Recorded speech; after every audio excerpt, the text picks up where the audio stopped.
The nails in the fence. A lesson about anger. Once there was a small town. A man was living happily with a small family comprising his wife and a son. They had a beautiful house having lush green garden in front and backyard. As his son was growing up, he noticed that the little boy's behavior was getting changed. His son was developing a very bad temper. He tried to counsel him, but there was no result. The boy used to get angry very frequently, and often out of anger he used bad language. His words started hurting others. He scolded kids in school, neighbors, and even his friends due to anger.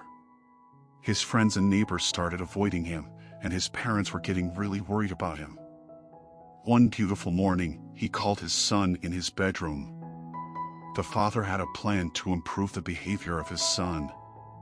He gave him a bag of nails and a hammer, and said that every time the boy lost his temper, he had to hammer a nail into the wooden fence of the backyard.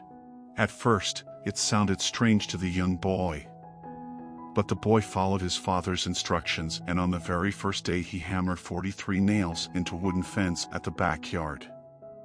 The father asked his son to notice how frequently boy was getting annoyed and angry in a particular day. This was alarming, and the little boy decided to control on his anger.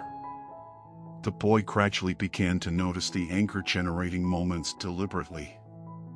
He tried to control his temper over the next few weeks, and the number of nails he was hammering into the fence slowly decreased.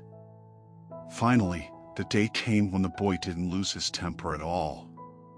He told his father the news, and the father suggested that the boy should now pull out a nail every day he kept his temper under control. The days passed, and the young boy was finally able to tell his father that all the nails were gone.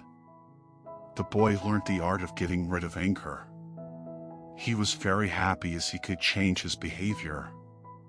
The father took his son by the hand and led him to the wooden fence of backyard. The father said, "Excellent. You have done very well, my son, but look at the holes in the fence. The fence will never be the same. When you say things in anger, they leave a scar just like this one. You can put a knife in a man and draw it out. It won't matter how many times you say I'm sorry, the wound is still there.